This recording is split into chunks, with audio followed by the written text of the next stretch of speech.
right, welcome everybody to another episode of the Blind Side Blitz. I am Jim McPhee, and alongside me is Mr. Joe DeCapita. What's going on, Blitz Nation?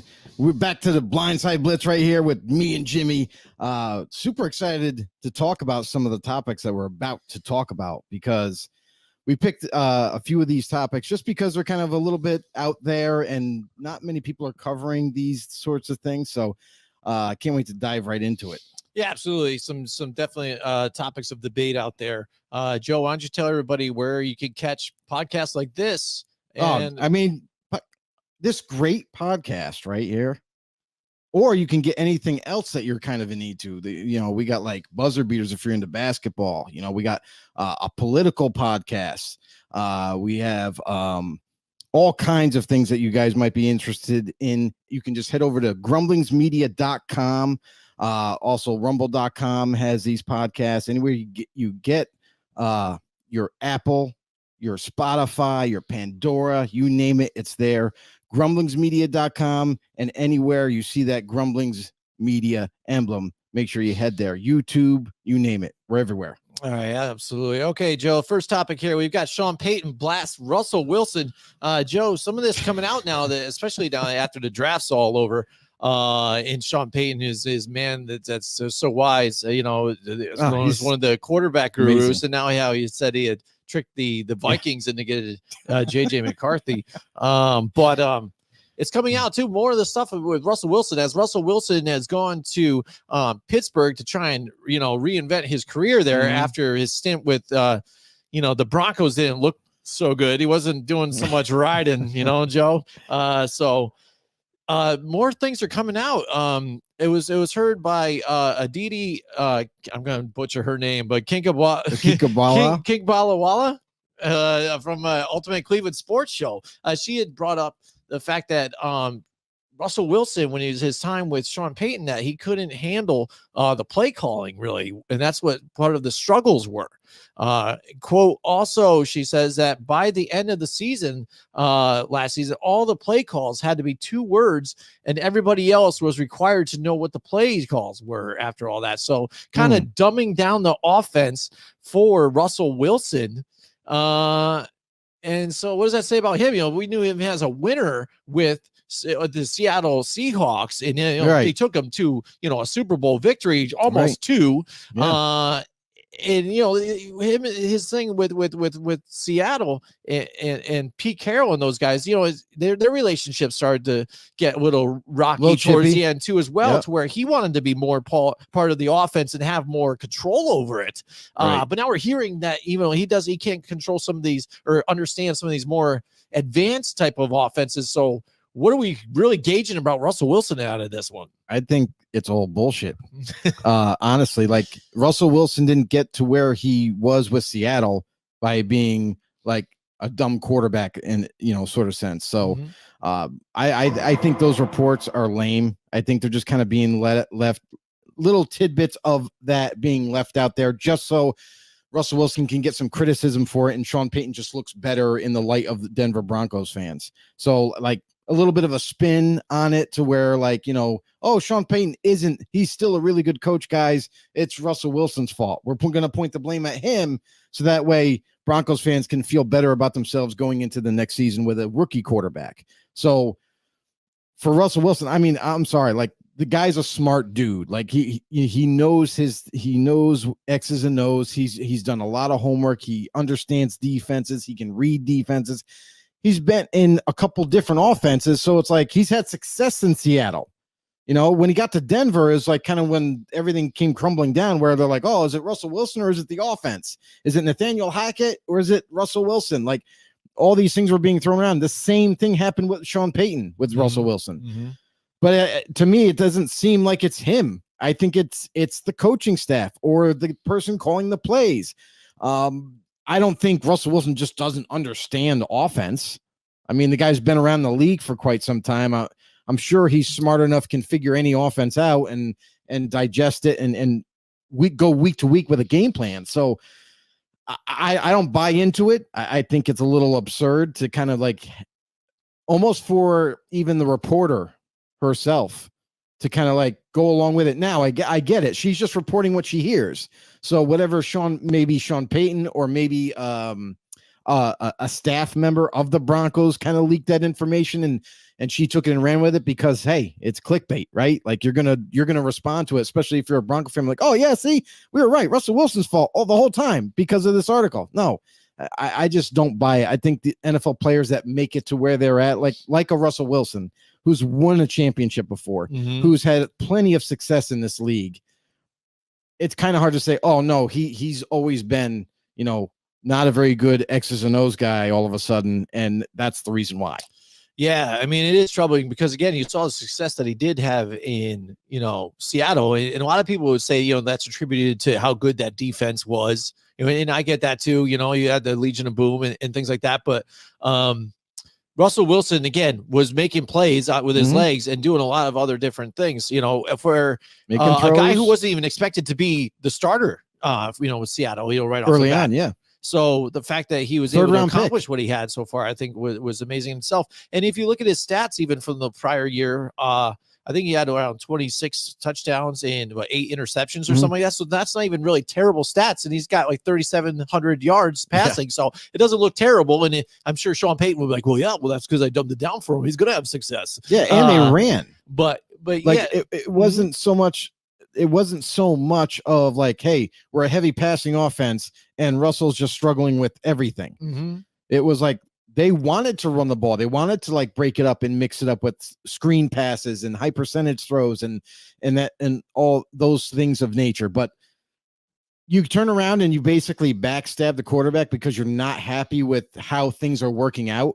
Like, to me, that's what it seems like. It seems like his MO a little bit. The way Sean Payton is as a person, he's very confrontational. He's aggressive. One big pile of shit. He's kind of like he's like a guy that just doesn't take no for an answer. So when it comes to certain quarterbacks, like you can look back at with the New Orleans Saints, that's where he had all his fame, right? Yeah. Drew Brees. Before Drew Brees got there, Sean Payton wasn't looking too hot, was on the hot seat, almost lost his job. And then Drew Brees came back from a major injury. They took a chance on him and it paid off. They got themselves a Hall of Fame type quarterback, and then Sean Payton looks like gold now. So I'm not trying to take anything away from, I'm not trying to like completely bash him, but at the same time, it's like, if you're going to be critical, be careful what you ask for, because people can look at certain avenues of your career and nitpick it if you want to. So Drew Brees, in a sense, kind of bailed his career out. And then when you get to now, he was away from the NFL for a little while, comes back to Denver. I get it. The star power that Sean Payton has as a coach is there. Like he definitely knows his shit with offenses. He's very creative that way. Well, the thing too is what people want to say, they give credit to Sean Payton again, that he helped bring Drew Brees to what he was, because even Drew Brees wasn't as good when he was with the Chargers. And if you see and look at the careers of Teddy Bridgewater and Jameis Winston as a Saint, actually better than kind of what they were before in their previous. But they were also later in their career. Like, come on, I'm not giving them that kind of credit. Like, yeah, they might have been a little bit better in that type style of offense, but that doesn't mean that they weren't working to get better through their career. So year after year, you tend to get better no matter what level you are as a pro. So you could be a starter, you could be a mid-grade guy, you could be a low totem pole guy, but in the end, like, you're going to get better at that level no matter what. So coaching, yes, does enhance that. But to say that he revitalized Drew Brees' career, I don't think so. Drew Brees was already really good with the Chargers. He had his injury issues. He had personnel problems over there. Like, he didn't have the greatest team to work with. But when he gets to New Orleans, look at the team that he was coming into. They had weapons. They had a running game. They had an offensive line. They needed a quarterback. That's the one thing they were missing. So for Drew Brees to get there, much like maybe even this year, Kirk Cousins going to Atlanta, they needed a quarterback. Now they got a quarterback. Let's see what they can do. Same thing with the Saints. They get Drew Brees, all of a sudden, boom, immediate contention, right? So for Sean Payton now going to Denver, it's not working out there again. I need a quarterback. It's not Russell because he's not my guy. I didn't choose him. So I'm going to point the finger at and point the blame at him, and let's move on from him. Well, guess what? Here you go. You got your rookie. This is supposed to be your savior. You got the guy you wanted. You cleverly orchestrated something to tell the Vikings, hey, you should probably trade up a pick because we might take your guy. Like, I don't think that was part of it, but I think it was maybe other teams working to trade up ahead of him and they weren't sure what was going to happen. But anyway, getting back to now, you got Bo Nix in Denver. This is your guy now. You handpicked him. You wanted him from day one. And now you need to show success on the football field. Like, yeah, bumps and bruises are going to happen with a rookie, but you need to show something. And then the following year, it needs to be even better. So that would be the difference, because if he can bounce back, and if Bo Nix is successful and is an able quarterback in the NFL, that would help again show what Sean Payton, his pedigree, what he's been able to do. Or again, is he going to come up with some stupid ass remarks again to try and cover himself? Because some of it is sort of seeming like that. A lot of these different things. The thing, like you said, with Nathaniel Hackett showing up there, these guys didn't know what the hell they're doing. They're a bunch of idiots. This is probably the worst thing I've ever seen in my life. Yeah, okay. Blah blah blah. And then just to make himself feel better, it's almost as he has to help his ego. By the way, we've got Big John's in the house with us tonight, Joe. What's up, Big John? Welcome to the show. He says winning hides a lot of leadership shortcomings. It definitely does. And that's one of those attributes that certain players that have that attribute, like leadership quality, like really good leadership qualities, that are hard workers, that have tremendous work ethic, that are there before anybody at the facility, and they're the last ones to leave the facility. That kind of leadership skill is wanted in every single clubhouse. So for NFL franchises and everything, they're always looking for that kind of caliber player, always, in every position. It's just hard to find. But when you find it, you strike gold, because then that one player, whether it be a defensive player, an offensive player, he rallies the team. He gets the team unified. And now they're all working on the same goal. They're all working towards the same thing. Everybody's working hard, because you don't want to be outshined by the next guy that's working hard. So now that leader's pulling them all together, and he's pulling them up the mountain, to success. So that's an uncanny thing. But when you have it, you look at all the teams, like all these big names now, for every team usually has one, but you like to have more. So like you got the Max Crosby's, like everybody rallies behind him. Patrick Mahomes for the Chiefs, I'm sorry, but Tua is a leader in Miami. As much as some people might be upset with that, but he's a leader. They rally around him. So leadership qualities is a huge, huge thing that you need to have. Yeah. And one thing I think he actually says when he is quoted to saying, I'm going to pay this guy millions upon millions of dollars to be nowhere near my locker room. So I think he just says that again to justify the fact that they did have to cut him. Yes. And the fact that they're taking an $85 million hit. Dead money. Yeah, that's right. Eesh. In the next two seasons, it counts for 2024 is 35.4 million and 2025 and 49.6. So again, on top of it, it really does seem like he's trying to come up with excuses to justify some of these things, or help his ego in a sense. But it's interesting stuff, and I think if anything out of it, we shall see in Pittsburgh, just because again, you've got Justin Fields there, and you said that the plan is for the Steelers to kind of work out an extended deal with Russell Wilson to be their starter. But if he struggles in Pittsburgh, and Justin Fields is there, and he has an opportunity to take the starting job, some of these claims could be justified, I guess, in a sense. But if he also, on the other side, on the flip side, is successful, in which, he's probably playing with a major chip on his shoulder after all this, that could actually prove to other people too that this guy doesn't know what the hell he's talking about. Yeah, well, the thing is that deal that we're talking about, an extension with Russell Wilson, that's going to get done soon. Like, that's not if he goes through the year, and if he stays healthy, like, he's going to want to get a deal done now. He doesn't want to move. Like, he already moved once, had to go to Pittsburgh, right? That's a decision he made. But now it's like, no, I don't want to go anywhere else unless I choose to, like, after I retire. You know what I mean? Like, give me a 3-year extension, make me the starter. Otherwise, I'm not coming there. So there was a whole conversation to be had there. And even Pittsburgh came out and said, well, we're going to look to extend him at least 3 years.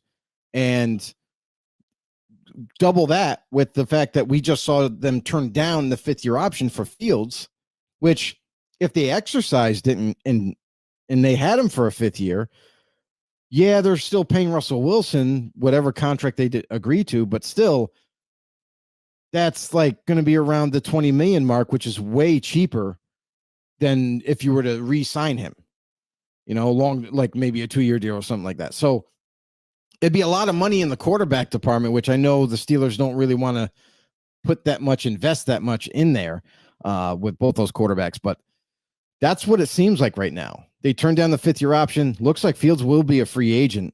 Wilson will be the starter for the next 2 to 3 years. And then Steelers are going to look to find the future in one of these drafts, these upcoming drafts. So I think that's the focus for Pittsburgh. But the real big question mark is then why would you even trade for Fields? If the whole time you were thinking like, all right, well, we're going to not exercise that 5th-year option. We're not going to try to re-sign him. We're going to sign Russell Wilson to an extension. So why did we give draft picks away to get a backup quarterback who's looking to start, but we know isn't? Mm-hmm. To me, that's the most confusing part of it. You can say that they're going to re-sign Fields all you want, but he's going to want some money to stay, especially he doesn't want to be a backup. Because that's kind of like the thought process going into that is, man, you just got dealt to Pittsburgh. They just signed Russell Wilson. He's most likely going to be the starter. And you just went there. How do you feel? A young prospect like him, mid-20s, looking to continue his starting a quarterback, and now you're sitting behind a former Super Bowl champion. Like, what do you say? Like, mm-hmm. I want to go to a different team, but it's still late in that process. So we'll see. We'll see how that works out. Yeah, definitely. So again, that's something interesting to look. That creates other storylines throughout the season. One of the headlines I actually read, it was an article on athlonsports.com, and that was the fact or a scenario to where next year, 2025, not this upcoming season, but after this season in 2025, Dak Prescott, a Giant, somewhere else in the NFC East, Joe. I mean, does that blow some people's minds or what? I don't think it blows anybody's mind. I mean, here's the thing is Dallas has talent, right? They've had talent for years. They've always kind of let it kind of underachieve. I'll say they've underachieved a lot. They make it to the playoffs, they lose in the first round. They make it to the playoffs, they lose in the first round. They've never been able to get over the hump. And who was the quarterback? Mm-hmm. Dak Prescott. Mm-hmm. When Dak Prescott is forced to like, okay, listen, we can't run the ball. It's not working. You need to carry the team. You got CeeDee Lamb out there. You got weapons. There's no excuse. You can't move the ball. You had Tony Pollard in the backfield. Leak him out. You know what I mean? There was a lot of options for him to throw to and everything. It just seemed like when the game was on the line, you had to make something happen as a quarterback, as an offense. Came up short. He'd miss guys that were open, couldn't thread the needle there, couldn't quite get it into the catching radius of the wide receiver. Maybe threw a pick because that was one year he had a terrible season where he just threw a ton of picks. Mm-hmm. Like, there's things that Dak does that kind of makes you question, is he the right starting quarterback now? The bottom line, really, we talk about this all the time, but bottom line is, can that quarterback get you to the Super Bowl and win it? That's what it's always been about. So if Dak has had talent with the Dallas Cowboys, he's made the playoffs numerous times, but they can't get in the Super Bowl. They can't win a championship. Is he really the guy the Giants want now? Just based on performance. Forget the money. Forget the contract. Listen, they've made the decision with Daniel Jones. Everybody knows it. Like, his time is short right there. Mm-hmm. They're going to look to find that future quarterback. That's a given. Mm-hmm. But now, let's just say Daniel Jones exit, and now they're looking at Dak. It's definitely not going to be a trade. The rivals don't trade with each other. No. If he gets to free agency, because they could trade him to someone else. If he gets to free agency, and that's if they go that way, but if he gets to free agency, he's going to command a lot of money. He wants to be a starter. He wants to get paid. Now, what franchise that needs a quarterback desperately is willing to pay that kind of price tag for him? $40+ million, 45+ close to 50, because that's what it's going to get to, unless these owners kind of wake up and say, listen, just like the running back situation, like, oh no, we're not doing this anymore. We're not paying $50+ million a year to a quarterback anymore. We're going to kind of temper that down. Until that happens, it's just going to keep going higher and higher. So are you willing to invest that kind of investment there, $50+ million a year, in a quarterback that hasn't won a Super Bowl and hasn't really carried the team when he needs to? Yeah, I mean, again, Super Bowls are won by teams altogether, Joe. True. But one thing that is true too as well, the Giants haven't beaten really Dak Prescott and the Cowboys really since back in 2016, when Dak was a rookie. For a record, actually they're 2-12 since then. So they haven't been able to beat their rivals. This division's kind of getting better, you know what I mean? And the Eagles are at the top even right now, with the Cowboys still, the last 3 seasons consecutive 12 wins are over. Haven't been able to compete. It all depends even on what this regime is even thinking, in the long term.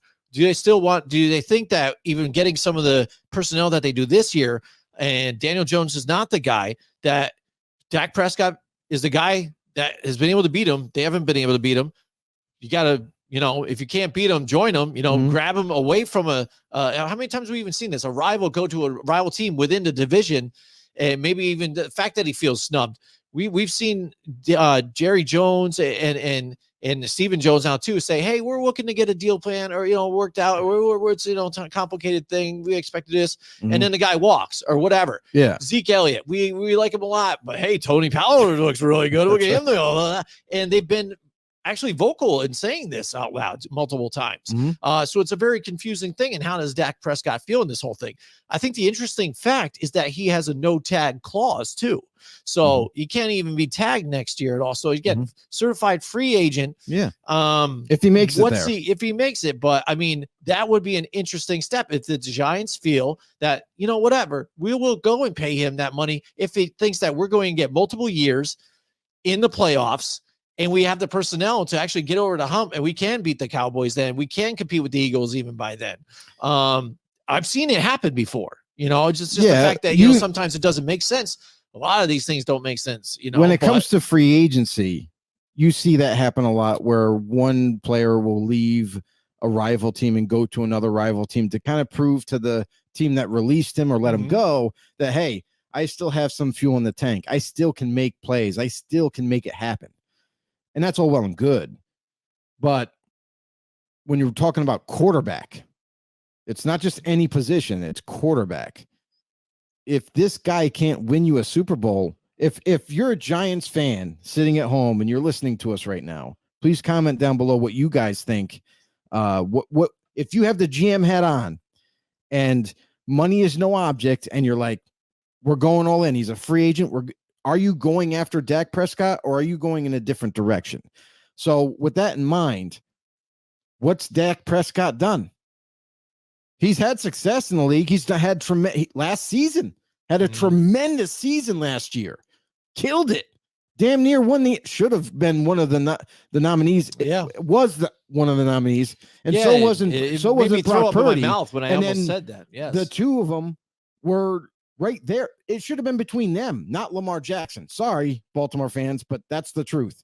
Brock Purdy and Dak Prescott were the two guys that deserved the MVP, but didn't get it. So when you talk about Dak in that light, you're like, wait a second. Did he really? Go look at the stats. Compare it to everybody else last year. You're going to see his name in the top a lot, and probably top 2. So great stats, great season, great. Has he won a Super Bowl? No. Has he come close? No. He's been with a talented team already. Even with a talented team together, hasn't been able to make it happen.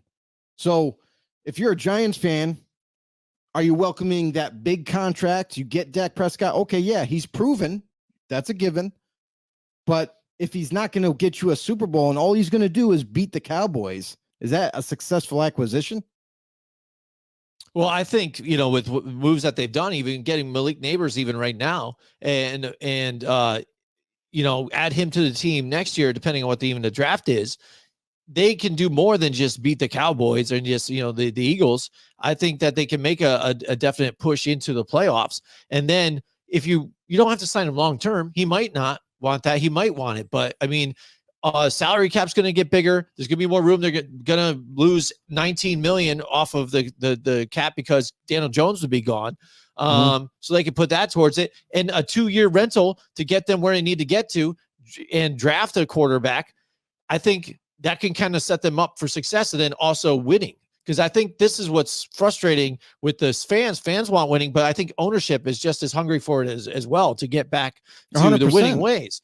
And something can be said. Yes, he hasn't been a winner, won a Super Bowl and things like that, but showing the ability to get the team to where it can continuously every single year. Not all those playoffs losses were all on him. No, it's on the team. I'm not saying it's right, on him. But I mean, again, and you want to talk about winners, though. I think he is a winner. I mean, he hasn't won the big game, but he's a winner. Consecutive 12, win seasons. Okay. Wasn't expected to be the starter when Tony Romo was there, even too. He drafted late and won the job again, just like that. Before he probably was, going to, I think as a Giants fan, I wouldn't mind having Dak Prescott here as our, for our quarterback, and pay the extra money. If it brings us to where we need to get to and still kind of doesn't hinder us, I would rather have that than what we've been having for the past decade. I understand that, but when you talk about paying that money, that takes away from your ability to acquire other players at different positions of need. So when you're going into your off seasons, right, and you're trying to formulate a plan of free agents and even coming into the draft and whatnot, what positions you need to attack, what guys can you afford, that amount of money per year is an awful lot of money out of your cap, to the point where guys that you probably should pursue, you can't really pursue because their contract number is going to be way too high. That could really fill a void. That could be an immediate impact type player, but now you can't have that. Now you're talking. All right, well, we still need a few more players. We have to go to mid tier to low tier, and we can afford those guys, and we'll pick the right guy for us. So your ability to create a new roster or improve the roster to a point where you're a winner as a team is dramatically lower. You don't have because you're spending that kind of money for a quarterback who isn't seen as elite, isn't seen as a guy that can literally you ask him to throw the ball every down. He's going to make things happen. We've seen it happen before with some of the greats, Tom Brady, when all the pressure was on the New England Patriots, he had game-winning drives where it was a throw every single down, and he was hitting his mark. He was getting the ball to the receiver and letting him work. We've seen it just even as early as with Patrick Mahomes. Mahomes has some questionable throws from time to time, but then there's other moments that he creates, and it's like he just made it happen and got the ball to someone that was open. So there's moments like that I don't see from Dak, where it doesn't give me enough confidence to be like, I understand your point, Jimmy, about how you haven't had a true starter like that caliber to help you guys win. But also you don't have a team right now that could, you can compete against the Eagles. You could compete against the Cowboys, even if you had Dak. But I don't think it'll be enough to get over that hump to even contest for the division right now, as your current roster looks right now. Neighbors, as much as we loved him out of the draft, it's not crazy, but not everybody pans out, even when you are absolutely sure he's going to pan out. We've seen the 2021 draft when we reviewed it and how many misses there were all in the first round. We didn't go any farther than the first round because swinging and misses galore. I think there was 12 players out of the first round in 2021 that were successful picks. Everybody else. And that comes from teams that were absolutely convinced that that player was not only going to be a starter for them, but also a difference maker for 10 years later. Some of those guys aren't even in the NFL after 2 years. So be careful. Like that's the thing with the draft. You do your best, you do your due diligence, you try to make the best pick possible, but then you never know, right? So even if you bring in Dak, he's still got some pieces that you got to work on. Is it better than what you have now? Sure. But I think it's just kind of too much to ask financially to bring this guy in to just be like, all right, he's a stable quarterback. We got a stable quarterback, but we paid an awful lot of money to him. Now, guess what? Next year we got so-and-so. Next year we got so-and-so that we got to try to deal with. Can we even afford them? Because we just paid Dak Prescott a ton of money. So it's kind of like a trade and balance. It's one of these risk reward type of an acquisition. And I guess what I would say for the Giants is don't try to rush success, because a lot of organizations do that. And that's why they're always picking high end in the draft every single year. You can say Chicago. Chicago's been one of the worst picking franchises in a long, long time. Last 20 years. They've always been picking up high. You know what I mean? They haven't been super, competitive. Mm-hmm. And you see those same teams kind of always up there. Arizona is another one. They had some small success, but then they're back up there again. So it's like, be careful. Yeah. You want to build your team. The best way to do it through the draft. That's the best way. I understand you got to hit, but that's absolutely that's what the best you way. have to be, because again, a lot of those contracts do come off in 2025. Not a lot of major ones, I guess, but again, they still got Brian Burns fairly cheap even right now. And again, Waller and all those, Wan'Dale Robinson, all those guys gone. Noches, Roches, a lot of guys getting dropped off in that, which again, I'm ready to, they're not re-signing these guys. I mean, I don't see, none of these guys have really shown that they can do anything for us right now. So clean the house, set it up, and then set them around with success, hopefully. But that's the problem. We'll see. Again, if you're hold on, this is all just still a miracle thing, though, because again, we talking about it a bunch of different times. He's disgruntled. We'll get the deal done. I'm not sure, and then something eventually ends up. But in a pipe dream, and if you ask me if I wanted Dak Prescott as a New York Giant, if he ends up being a free agent, I would not mind that, and I would even pay him the money. Again, I don't expect that a lot of people are even going to throw a lot of money at him. So even if New York ends up being the biggest amount, how much will it be? I don't know if it's going to be a stupendous amount. It'll be more than what Daniel Jones is making. Who else would even be in the running? Oh yeah, absolutely. Who else? But that is even justified. Yeah, but that's the thing too. Is like you're going to have other people. There's no shortage of teams that need quarterback every single year because it didn't work out last year for them, or they're looking to upgrade. There's a lot of variables, but just like the names you mentioned, no teams are going to sign those guys to big contracts anyway. So that just goes to show you the level of personnel that you guys have now. You guys need to get much better. So in order to get much better, and you pay Dak Prescott a lot of money, which you can afford to, but it does take away from the ability to overturn the roster quicker and upgrade it faster to be more competitive for the long run. Because if you're only planning on having Dak for a couple years, the only way I could see adding Dak is if you guys were ready to make a Super Bowl run and that's it. And you just need to add a piece. You add Dak and okay, we have the talent around him already. We're super solid up front. Everything. Defense is still really good. Blah, blah, blah, blah, blah. But all we need is quarterback. Boom. Let's just freaking pay the man, bring him in, and let's roll. Let's see if we can get it done. That to me makes a lot of sense. But to pay a guy to come in and hope that you can contend for the division, hope that you can make a push for the Super Bowl in a couple years' time with a roster that isn't quite ready yet. You guys got pieces. You definitely have pieces. You did a good job this offseason to add value there and add pieces. So I say kind of go slow and steady with this and find your next quarterback a different way. All right. Yeah. So, I mean, it's a talking point, but again, Yeah. The season's not even started yet. They have plenty of time to kind of figure this thing out. I wish it was. Yeah. Oh, I know. According to Goodell, though, he would want it like a year-round calendar. Every week there's a game. Because that's what we're hearing talks about that too now. Like, oh, we want to extend it another week. What? Are you kidding me? They're going to add it to like every holiday, every major holiday. They're going to have it's the special 4th of July game, and this or whatever. Just so they can try and capture every single day that you can. News break. Roger Goodell has just approved there will be no playoffs or Super Bowl. It's just going to be year-round games. Year-round games. Nonstop. For nonstop action. Yeah. So, so I mean, a lot of different changes happening, Joe. And we talk about the different teams that longing for quarterbacks. A lot of franchises that are known to be terrible.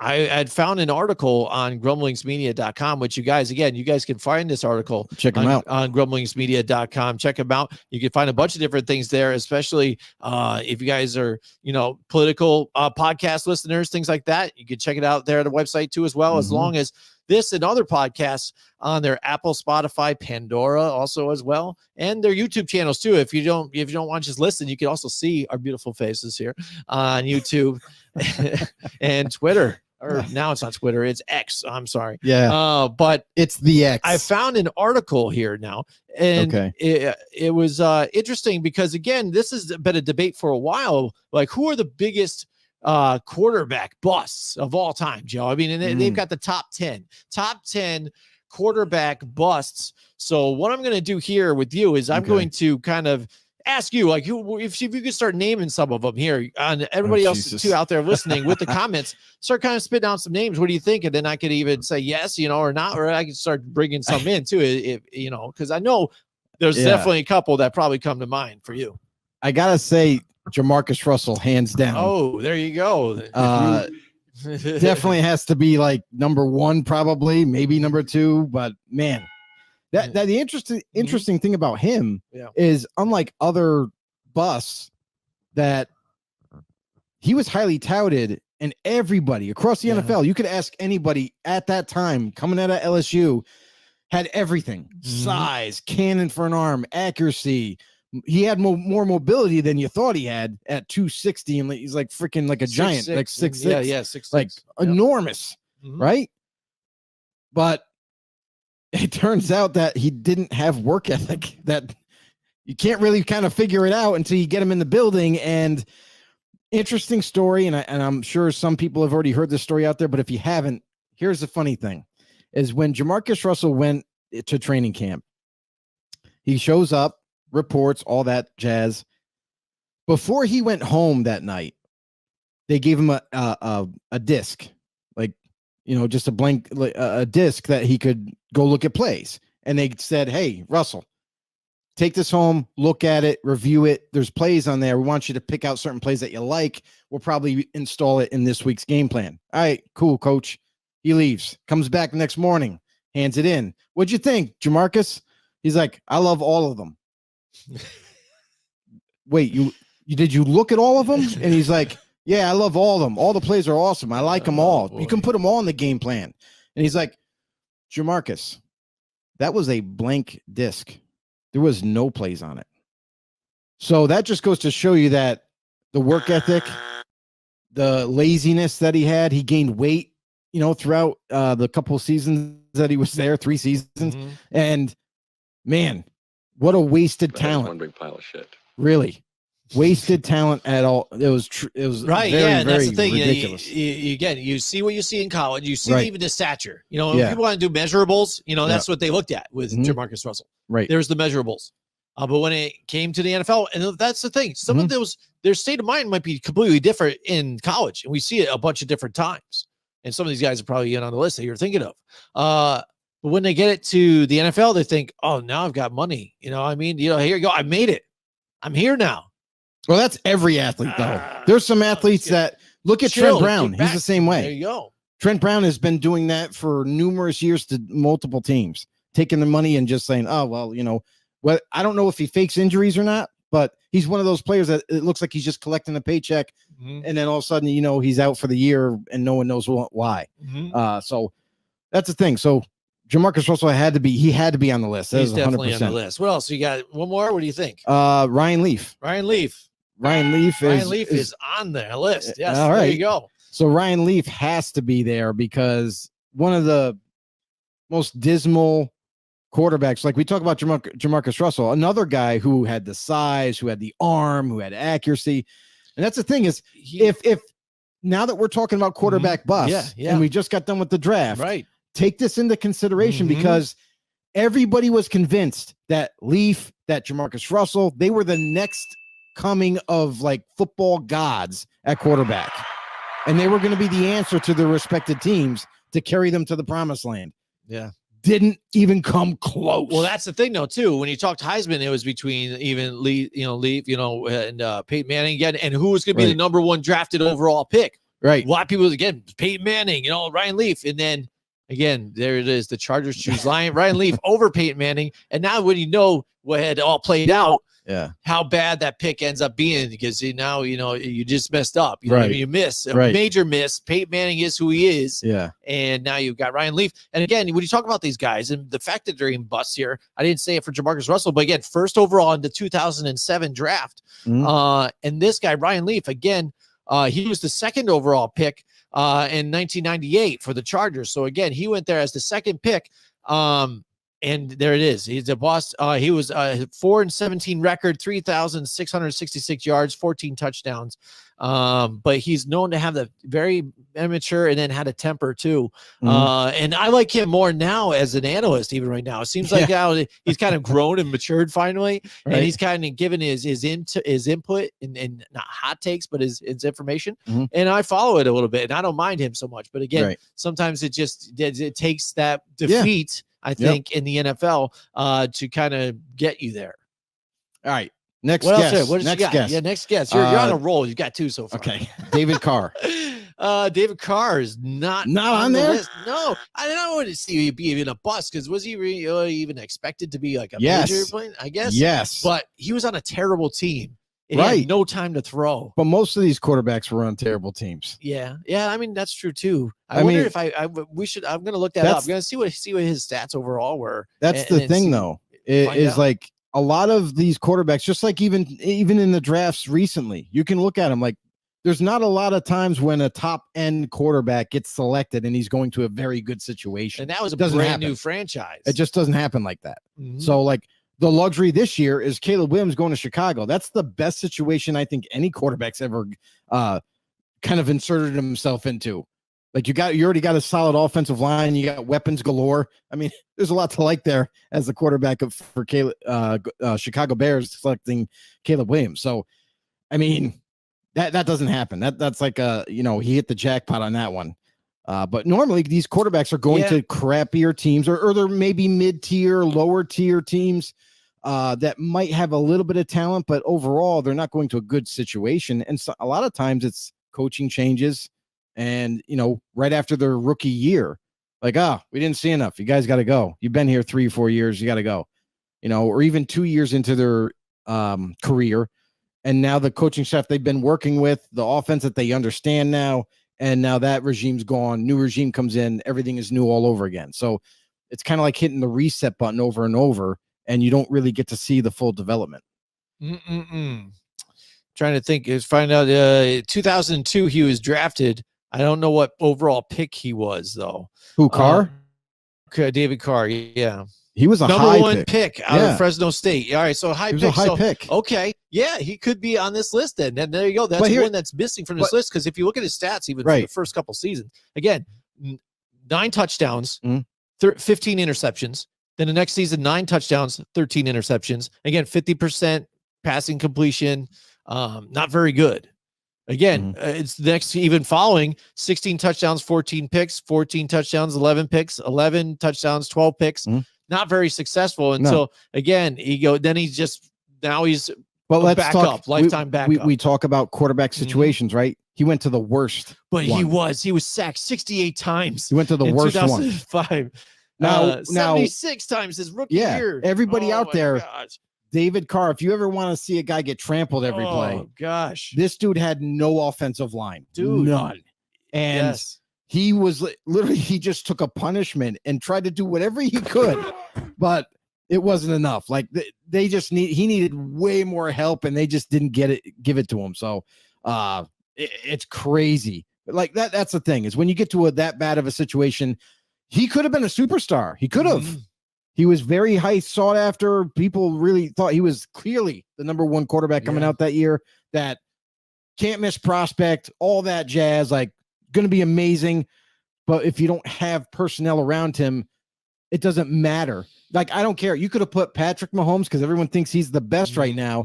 Put him behind that offensive line and those lack of weapons. Let's see how good he does. Nothing. Right. Nothing. Right. If he doesn't have a Kelsey, and where's he going then? No, still nothing. You don't have time. Yes. Literally 2 seconds and you're getting tackled or hit. Because hey, back then they really played football. Like, the quarterbacks got hit after every throw. Multiple seasons. A lot of times. His rookie year, 76 sacks, 49, 68, 41. Again, pummeled. Crazy. Nonstop there. We've got William Del Pilar in the house. What's going on, Will? I did pretty good at saying it at that time, but it's pretty good. It's stuff I'm trying to get better. I'm Here impressed. He goes. He says Joey Harrington, 3rd overall by the Lions in 2002.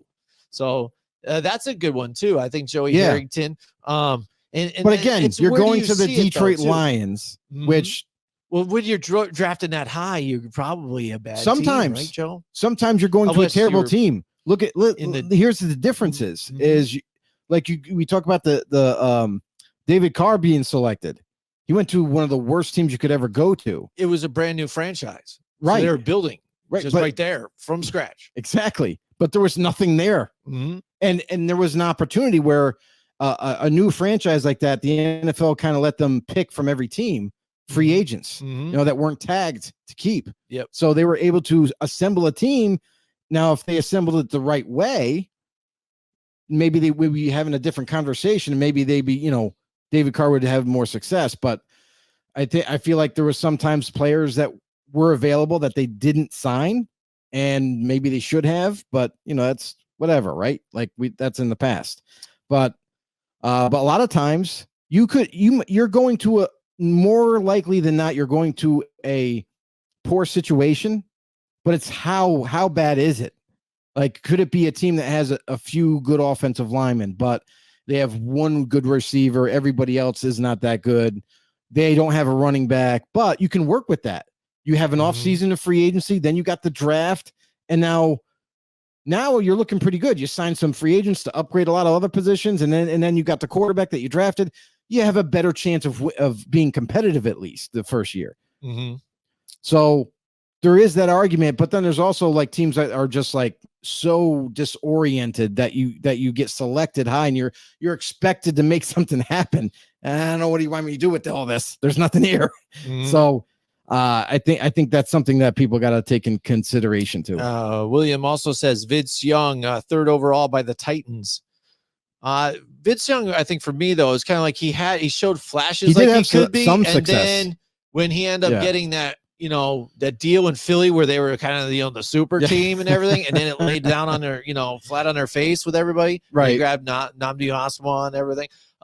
They went crazy. And that's when it kind of was the nail in the coffin for Vince Young and his career, to where now he's looked on as probably a bust, Right. And that's the funny thing is some of these guys, when do you define them as a bust? Because some of them, even in this list, had a career, in an extended career in the NFL.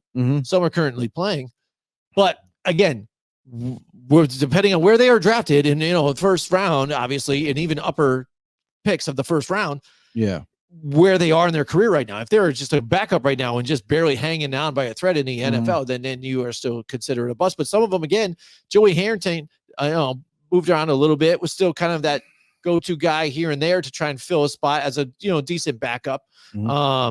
But I mean, was he really touted as a, major guy? Maybe he was back then, because even some of these teams and some of these guys, when you look at this list too, some of them I was a bit younger too, I was still following the NFL, but I'm kind of like, I remember him. Right. So it's trying to your vision of this guy, or what you remember about them going forward. And that's the tough part, because like the next guy I'm gonna mention was when I was young, but like a lot of people. Then as I grew up and I was like, as I was paying attention to football, like you heard his name, like, this guy was terrible, blah blah. Yep. Tim Couch. Tim Couch. He is not on the list, but I mean, that's just got to be part of its own list, like Cleveland's, list of just swings and misses, right? Yeah. I mean, how bad is as Cleveland drafted? Right. We go through many quarterbacks. Yeah. I think I even in our other show, the Football on the Nose show, I had come up with this segment that we were going to do, and actually going through the Cleveland quarterbacks and seeing how they were more successful outside of their career than their NFL career. So where are they now kind of turning back the clocks that they had more success outside of the NFL? It's pretty interesting stuff. But William, he also has another comment here. And he says, future bust, Kyler Murray, first overall, Cardinals 2019. And that's kind of tough again, because for me, again, I understand it because first overall, you always got to bring that up. But he was supposed to be in the MLB. Cliff Kingsbury, those like, this is my guy. I'm going to do it after a year removed or so from drafting, Josh Rosen. Go get him. He has brought them to the playoffs. They have been there. They did not win, but yeah. I mean, he's played good at times, and it's just a lot the team is on his shoulders. It's one of those things where like, he was picked number 1 overall. I'm like, okay, but there's some Hall of Famers that got picked in the 4th round, 5th round. So I don't look at too much like, he was picked really high, so he's definitely a bust. No, it's just bottom line. Are you a good player or you're not? Are you successful or you're not? Are you a playmaker or not? Playmaker, you're like, we hit it. No matter what the pick is, you could be picked first overall. You look at Baker Mayfield. He was picked high. Yeah. Was he 1 or 2 or he was like 1 overall, right? Like Baker Mayfield, a lot of people consider him a bust. Yeah. Even though he had recent success with Tampa, they consider him a bust because, he was picked number 1 overall. I'm like, okay. But some guys, maybe it's not the right offense for them. It's kind of like, maybe they don't have enough chance or development with the organization that drafted them before they move on from them. Like Sam Darnold, is he on the list? Sam Darnold is not on the list. See, like that's the thing is like that's got to be. But there's conversations. Zach Wilson's another one because everyone likes to talk about Zach Wilson. Like there's guys that people consider busts, but really the situation that they were in wasn't the best. They were given up on early because of reoccurring injuries that were happening. And like, he's not a playmaker and he's getting injured. Well, we're going to move on from him. Quick decisions like that. The other thing that kind of bothers me too is that people are quick to say a certain player's a bust. But if the player's gone through 2 coaching staffs in 4 years and how you're supposed to develop because you're trying to learn a new scheme every 2 years or whatever, and then you're still trying to develop at the same time, but you're never going to be comfortable with the play calls or the offense or the defense or whatever. So and that's the kind of funny thing though, if you want to go at Daniel Jones with that whole situation. But you can also look at the fact that I think where a lot of people bash Derek Carr, and he's kind of been he bashed for not being a very good quarterback, but I think he is, and with the fact that going through a bunch of different coaching regimes, learning the playbooks as fast and being that leader still throughout a lot of the turmoil, Ruggs, like all the different headlines that came in and out of there with the Raiders and the different offenses and things like that, and still just putting it on his shoulders, being the general and still a decent quarterb's I think.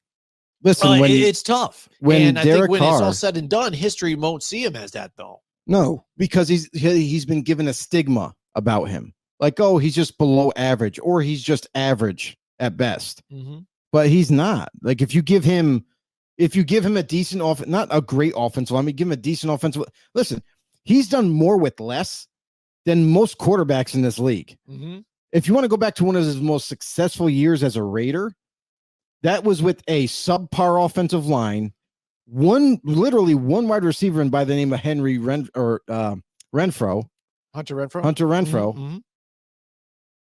And Josh Jacobs in the backfield and a terrible defense. And somehow he made the playoffs. He helped that team get to the playoffs. Never expected that. And that year had top 10. He was a top 10 quarterback that year. Yeah. And was in the running for MVP. Mm-hmm. So this stigma that they've kind of placed on Derek Carr, I feel like is invalid. It's not fair. And yeah, he's had some bad situations he's had to deal with, but still somehow, some way showed success. So it's one of those things where there are certain quarterbacks like Derek Carr and other quarterbacks that get a bad stigma about them, and then people kind of write them off, even though they're still talented. Mm-hmm. All right, so you've named a few already. Again, maybe we should come up with our own list, or you, Joe. But you've got 3 right, and 3 that are not on the list so far. So. Kyle Bowler is not on the list. Wow. But yeah, no, not there. So what do you think? You want to swing in another one, or you want me to start listing them off? What do you give me one. Give you one. All right, one that maybe you would not have that I know you wouldn't have guessed. All right, so I'm definitely gonna do this one, and this is Art Schlichter, drafted not gonna get 4th that one. overall in 1982. Not gonna get that I one. I know, and this is what I'm talking about. Is because when 1982, yes, I was alive, but was I following a whole lot? No, I don't even know if I was in kindergarten yet. Yeah, no, not yet. No. So then I looked at it too. And then also you can find the article here at grumblingsmedia.com. Check out these articles. It has the top 10 busts of tight ends, wide receivers too. So check out all the articles, and alongside also the other podcasts that are also here as well, political, sports, and whatnot.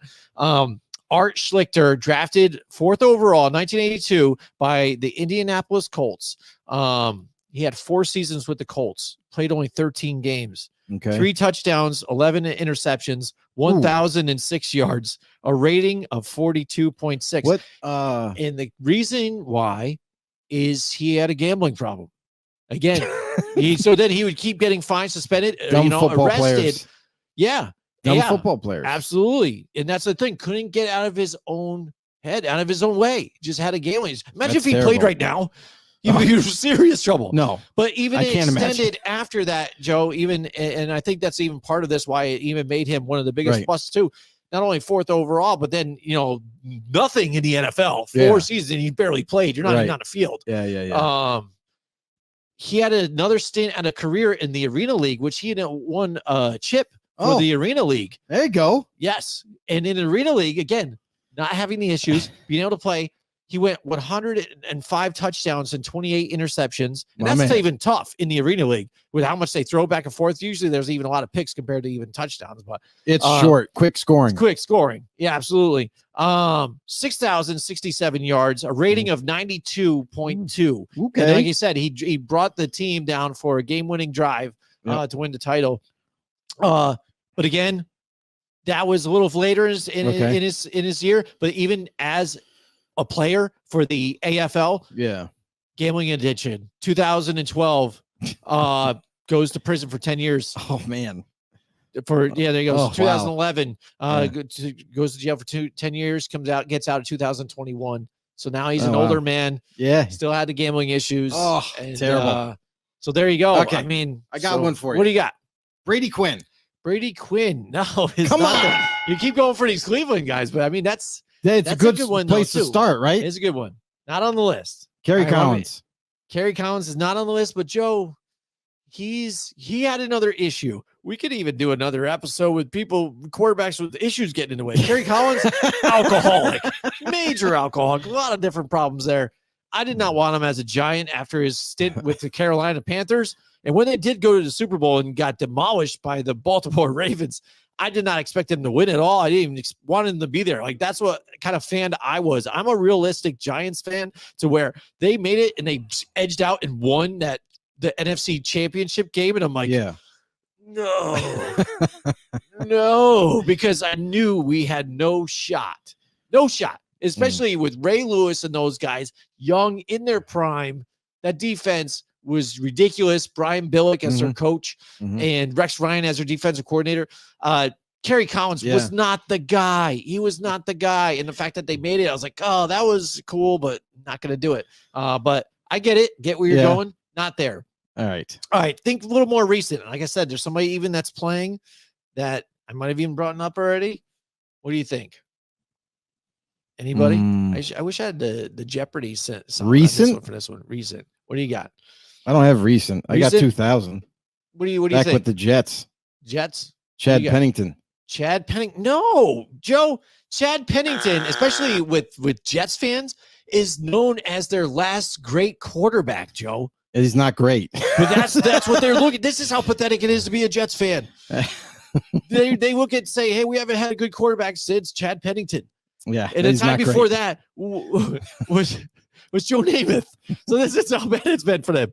So I mean, William Del Pilar says Daniel Jones. Daniel Jones again was a shot in the dark, and that was more like a dare of the Giants. So like, do they pick him at number 6 overall? Are they going to do it? I'm hearing maybe, and then they do, and it's you Joe, you were Daniel Burns, and the place erupted in laughter. Well, Daniel Jones, they traded up for. They were hoping that they were worried actually about another team taking him. Right. When in that draft, if they stayed, they could have took like Lamar Jackson. Somebody, that was that draft where I wanted the Giants to pick Lamar Jackson and Nick Chubb if they could possibly get them both in the same. Can't get both around there, but it was tight because Lamar Jackson didn't go until last pick of the first round, and Nick Chubb was like second in the second round. He was right there, so they could have maybe finagled something. But nope, Joe, none of those. Think of your team again for one. Meanwhile, I'm going to give you another one.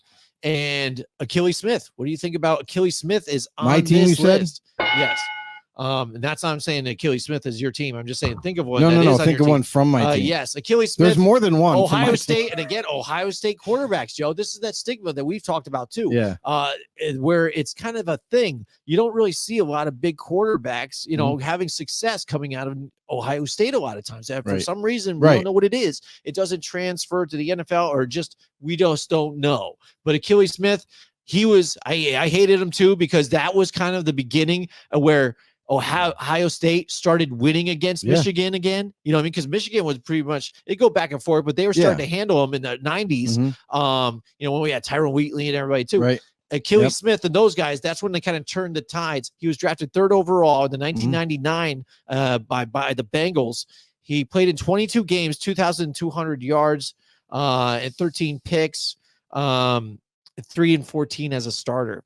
Again, his career was just quick. Yeah. You know what I mean? Yeah. Not much of anything. Well, that's kind of like he was touted as one of those even kind of mobile type of quarterbacks. He was a mobile quarterback. And then this is why you kind of get those stigmas of where really he's like a running back trying to throw the ball. Really is that's right there is almost how a Denarius Robinson was, Denarius Robinson, and then how they changed him to a that's running how back. Ohio State was able to win games. And listen, we've kind of been over this over and over and over, but like college, that's all they care about. The coaches at the college level, they're not developing them to make it to the NFL and be successful at the NFL level. They're developing them to just win right now.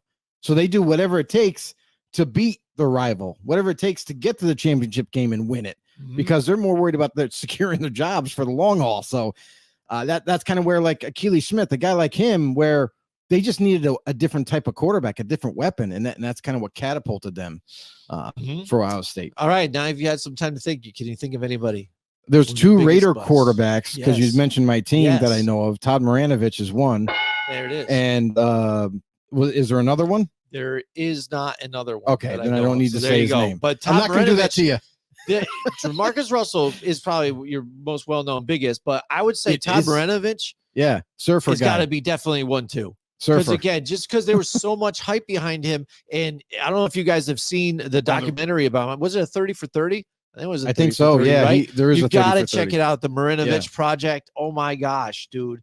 His dad was a former player, but then he had got injured in his career a lot. So then he was trying to formulate different ways to stay healthy and helping players stay healthy and perform. So he was studying the data everywhere. And when his son was born, he got him involved in this and kind of was his test subject. You know what I mean? It was terrible because the kid never even really had a childhood. It's like what you see with Michael Jackson with having the talent already. And they just like, boom, boom, boom. You got to make it big. You got to put you in the studio. Bang, bang, bang. Don't go out and play. Go do this. And this is what his father kind of did to him. And he was known as a test tube quarterback and many other names here.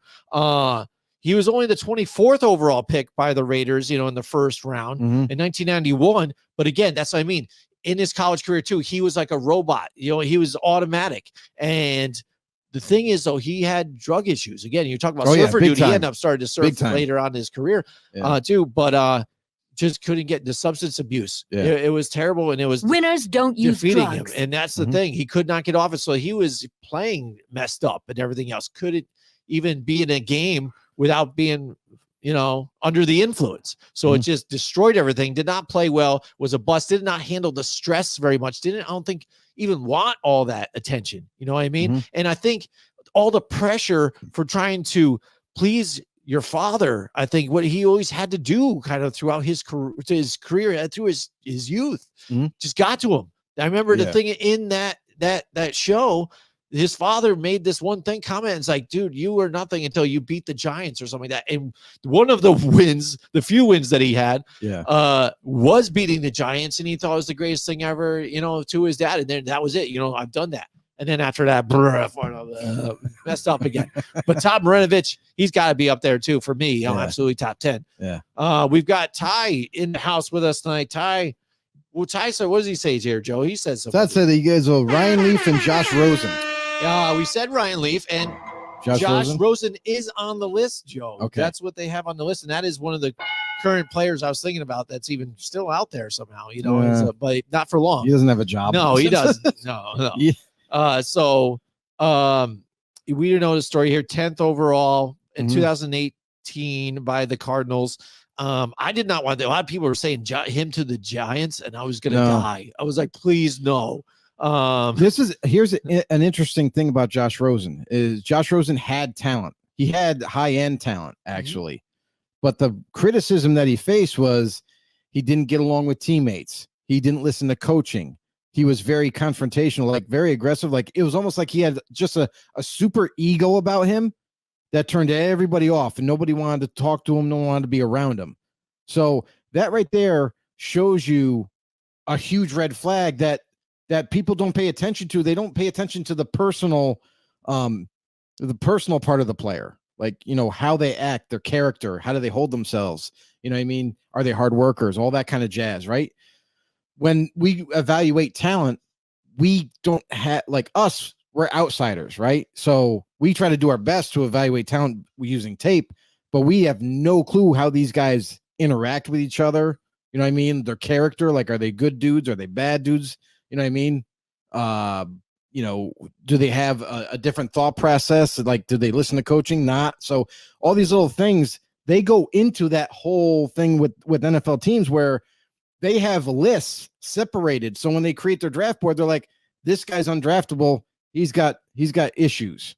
You know what I mean? Like, they word it differently, but obviously, like, I'm just paraphrasing here. This group has issues. We don't want to draft them, or this list that we have, they're all medical problems. We don't want them on our board. So they're the medical guys. You know what I mean? So when you go to the draft board, they're like, all right, well, these are the guys that we lined up. These are guys that we like. So with Josh Rosen, he probably was on several teams, more, maybe even half the league had them as not draftable because of his emotions, because of his ego. So Cardinals ended up rolling the dice on him, and it didn't pan out at all. Like, it was horrendous because same thing happened that did in college. He was hard to coach. You couldn't tell him anything that he already knew. You know what I mean? He was terrible. He was a terrible leader. He would get frustrated in practices and start yelling at the receivers. And so that just kind of, he had the talent. He just didn't have the rest of it. Yep, he didn't have it upstairs. All right, Joe, what about anybody else? You got another guess? I don't know. I'm more wrong than right. Trying to throw all these different names out there. Like, I don't know. There's somewhere out there. We have 1, 2, 3, 4 left that have not been mentioned. All right, so are they newer or older? They're older. One's fairly fresh though. Oh, jeez. Yes. I want to say, I can't read my even writing right now. What I want to say is David Klinger. I wouldn't guess that. Overall. I think his name was Klinger because I even remember him. 6th overall, 1992 for the Bengals. He had a 4-20 record. 3,994 yards, 16 touchdowns, 22 INTs. But he had one of those guys that really was just injured all the time, though. A lot of arm, injuries, couldn't stay on the field, and to where, again, if in his eyes, David was a bust, So again, I think when we're talking about it, and maybe it's just because that time we were younger, and now we have stuff or guys that are more fresh in our minds, that we kind of see as bigger busts, because I can even tell here 6 overall, I guess. Not necessarily bigger busts, but there's an awful lot of them. Like Byron Leftwich he didn't never turned out to be anything. For a time. I mean, he did okay, I think, for them, for the Jags, but again, he wasn't good. I just don't think he ever improved, never got above that. I mean, he was okay, and then just never got there. I like him better as a coordinator. I think a lot of people do. Yeah, absolutely. Do not view him as a quarterback at all. Guess, but no, I get you. Well, that's what's funny too. If you want to say even some of these franchises' best quarterbacks, I mean, look at the Jaguars. Where is it? Garrard is probably their best. David Garrard. Yeah. Or what was it? Berline, he came out of nowhere too. Berline was the other one that was good for them, right? I want to say, or was it Mark Brunell? Was it? I can't remember. Mark Brunell. Yes, he was awesome. Yeah. So it's like. But again, not really household names. Like people are like, who are these people? Go watch their film, guys. Go watch their film. But that's the thing though, too, is like some of these guys. What about you don't know? What about butt fumble guy? Butt fumble. Matt Leinart. That wasn't Matt Leinart. That was Sanchez. Oh, but Matt Leinert's a bust. Matt Leinart probably is a bust. He's not on here. He's not on there. And it's funny too. Yeah, I met Matt Leinart. Did you? Yeah, in the New York City. It was for the Heisman Trophy on the night announcement. It was the night before, the night of. I wasn't following a whole lot of football then, and then when I was visiting, I was partying. So we were at a bar, and it was the 3 Heisman nominees were all there hanging out. Kid from Michigan, Chris. He ends up playing for the Bengals. I can't remember. He was there. It was Matt Leinart and the other guy. And I can't remember who the other guy was nominated that year, but they're all hanging out and doing some shots and stuff. And I said hello and was hanging out with those guys. And it was a good time. I didn't know exactly who they are until even after. And I'm like, holy crap. That's sometimes the funny stories when you're hanging out socially with people and you see him face to face. You don't recognize the face. And then you're hearing these things after, like, wow, that was him. And I was right there. And I didn't even know, but he probably liked that too, because I wasn't like, hey, let me get a photo I'm with you guys and stuff. We were just a couple dudes having a good time, drinking some drinks. So I said, sorry, just joined in. No problem, Ty. Thank you for the comments. Thanks for tuning in. Also said, had Joey Harrington been mentioned? Yeah, we did mention that earlier. We mentioned it. He's not on the list, but he had been mentioned by William Depila. There is a player where I kind of enjoyed watching him play, and he was, let's just say, multi-talented. Cordell Stewart. Yeah, where he punted for the Steelers. He was the quarterback. He could play wide receiver. He played running back. He just could do almost everything on the football field and did for the Steelers. So was a very exciting player. Also did kick returns and was good, but he was a starting quarterback, even though he wasn't drafted high. He was a starting quarterback for the Steelers, but wasn't, he never was the answer for the franchise. Yeah, and that was like kind of the first ever, I would say, at least to my knowledge, or that my remembering, like the Swiss Army knife player. Bill Cowher and that offense had this guy, and that was kind of almost reminiscent of, I could almost say, I wouldn't say Bill Belichick kind of copied off of what that is, but Bill Belichick with some of his skilled players did that. I think Julian Edelman, again, was a guy who was a wide receiver, but then also threw the ball at quarterback sometimes for them, but also was out there on jet sweeps and almost like a running back at times too. Yeah. And he did that a lot in his offense. And I think that even comes down to guys like that, Cordell Stewart. And that was one of the first things that we ever seen somebody like that.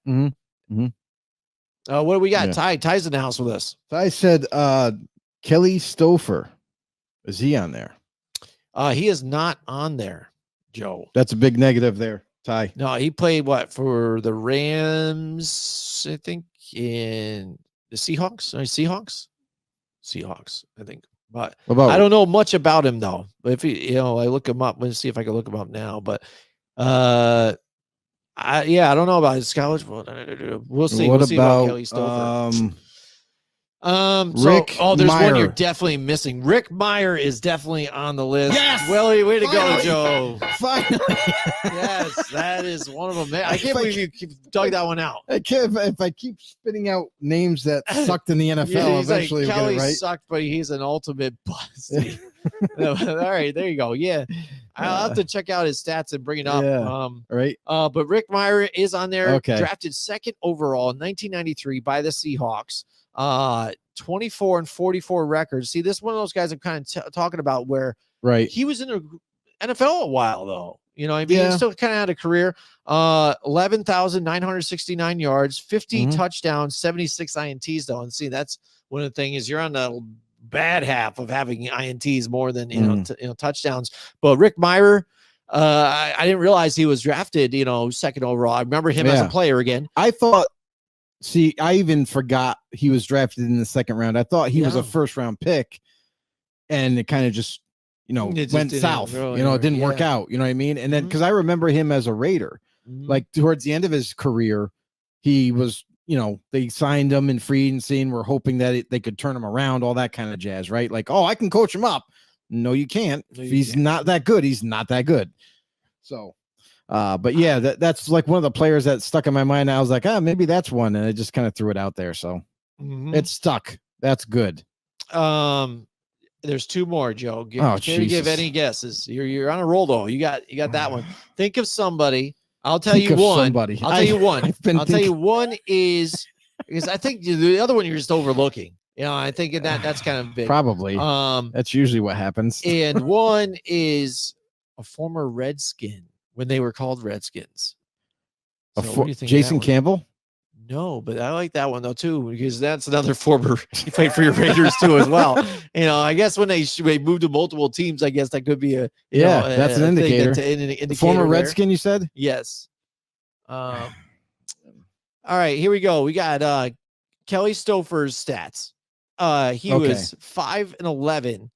2,333 yards, completion percentage of 50%, 7 touchdowns, 19 interceptions. That's his career, by the way.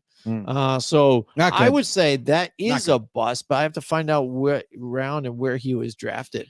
No, we don't. But yeah, just to kind of say, but yeah, he definitely sucks. So I'll agree with you on that one, Ty. Yeah. I'll take your word for that one. Care to guess? Redskin. Yes, Redskin. Which I don't really pay attention. I don't know. To those Again, this is like a no-namer to me in a sense. Like, I don't know back then because 1994, this guy was drafted 3rd overall for the Redskins. Heath Schuler. Oh, okay. I know the name. I don't know how much he was, again, highly touted by teams. Yeah. So, I mean, I don't know exactly how big of a bust it is. Again, if you look at drafting and where he was drafted.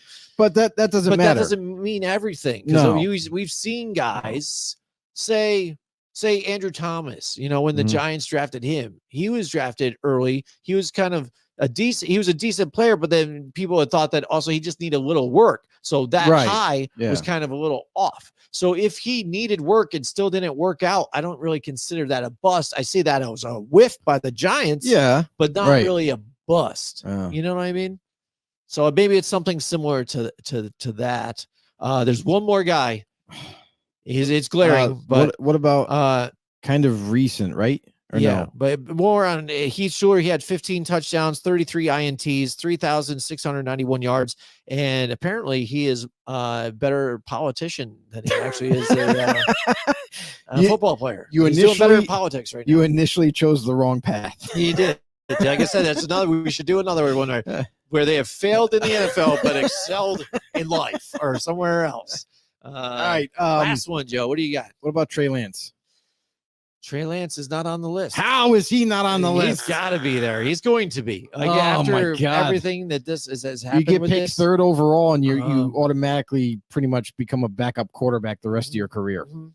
Like, I mean, how funny would it be? Like when we were talking about the Dak Prescott thing, if Trey Lance does okay in the preseason, and they say, we got him. He's still fairly young or whatever. We got him on a dirt contract. Yeah.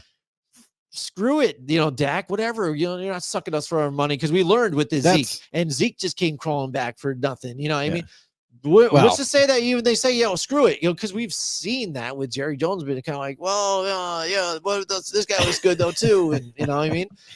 So I mean, that would be interesting. I think it would be interesting, but roll the dice on it. You just can't have. If you're a Cowboys fan, you're like, please no. Oh yeah, no. But here's the thing: is like. He starts to come and then he pulls out. You have Dak Prescott, right? Who's already been a proven, somewhat successful starting quarterback for you, and actually has had some really good seasons, but also has some terrible seasons. Yep. Inconsistent.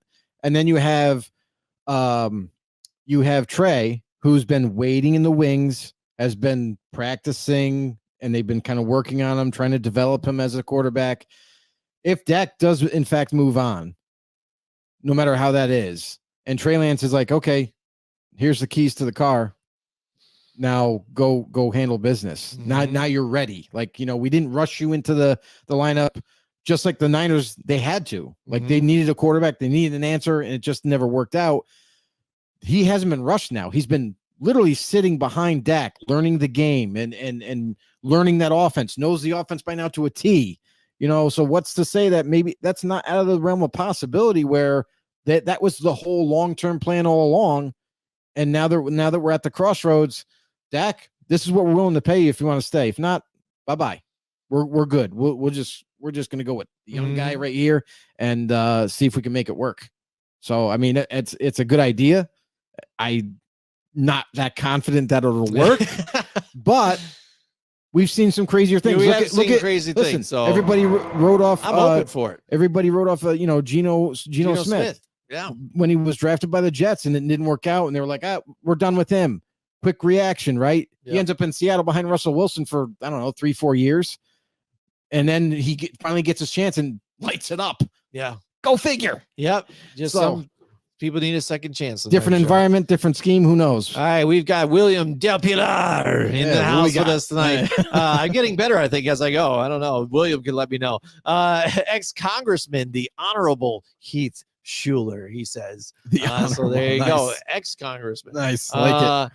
All right, Joe. I think I've given you enough tries. I think I have to go for this one. The final guy on this list, he has Johnny Manziel, Johnny Football. Oh, that's a good one. Yeah, I was overlooking that one. Yeah, that was obvious. I was trying to dangle it out there. That was obvious. Without giving it away. It's obvious, right? Where, again, if you guys love the show here, which we definitely appreciate the love here too, but we also have another show, Football on the No Show. Right. Just a quick plug on that one. We did a segment to where when he was coming into the league and Baker Mayfield was there too, coming into the league around the same time. Similar players, troubled past here and there. We actually did a show where I quizzed Joe, and it was like Mayfield or Manziel, and he had to guess which one it was by a certain scenario that I gave him.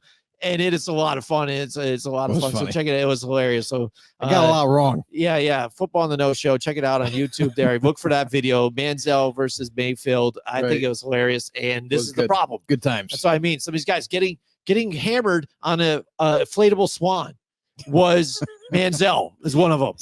So drinking champagne on an inflatable swan. That's right. All right. Party guy. The issue. Yeah. Drafted.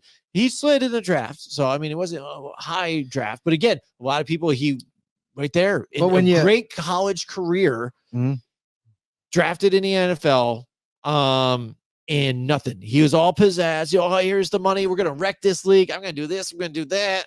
And 2 years, 2-6 record, 1,675 yards, 7 touchdowns, 7 INTs, and just, gone, vanished. 2 years. Boom. See ya. Adios. Johnny Football. Yeah, Johnny Football, though, he had the talent. He had a tremendous pro day. He was killing it. Like he was accurate. He had the strong arm.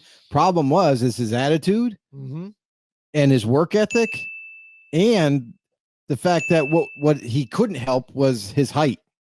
That did come into play, much like a Bryce Young, where a little shorter and you're having issues seeing over the gigantic offensive lineman in front of you and everything. So like they were trying to, when he first got to the NFL, they were trying to make windows open up like within the offensive line so he could like throw it in between them and all that, but it just didn't end up working out. And really, I think more of it is because of his attitude, is because of his party boy attitude, his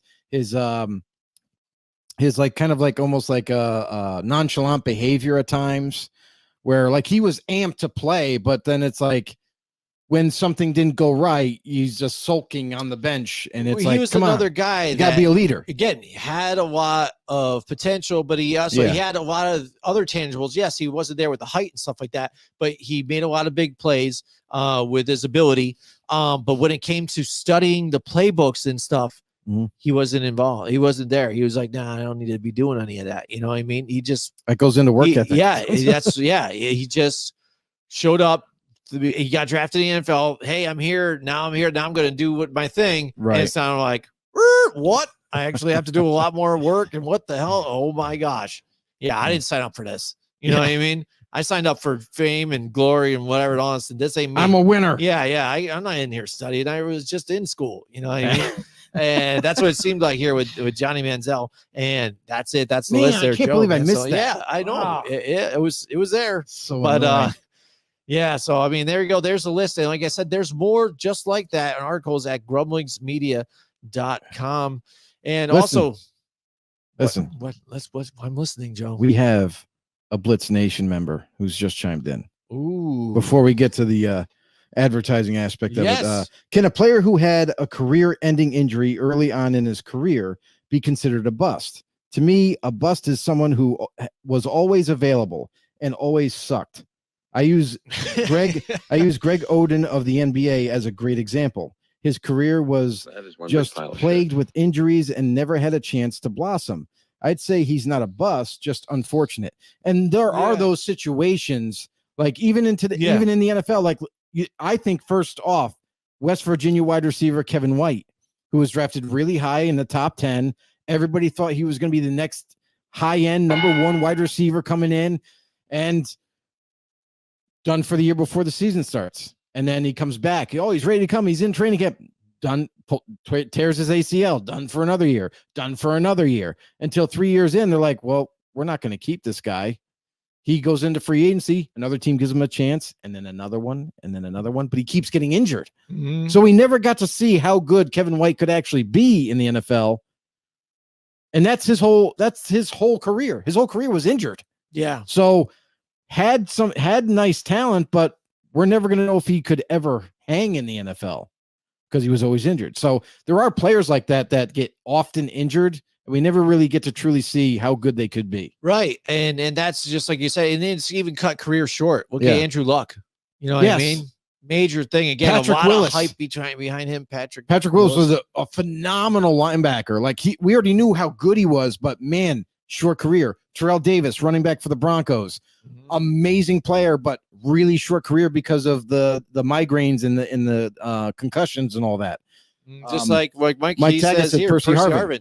Migraines, same thing. Again, say on the head issues, like phenomenal athlete, really tough to defend.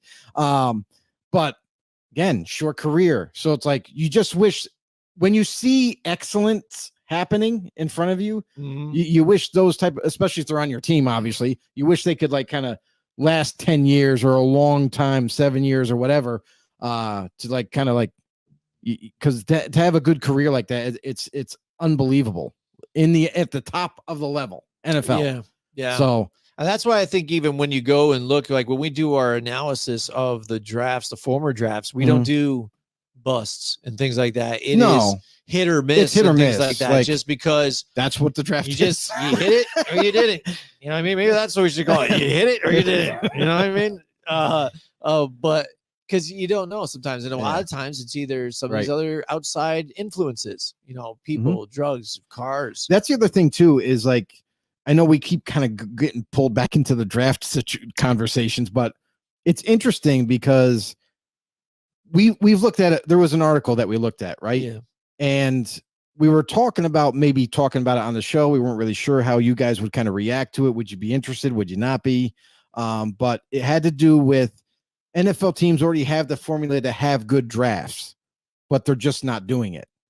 So really it's like you point to Howie Roseman, right? Like the guy knows how to draft. Everybody sees it. But the main idea behind the whole story was trade back, gain multiple picks, and that way you have more opportunities to draft talent across the board.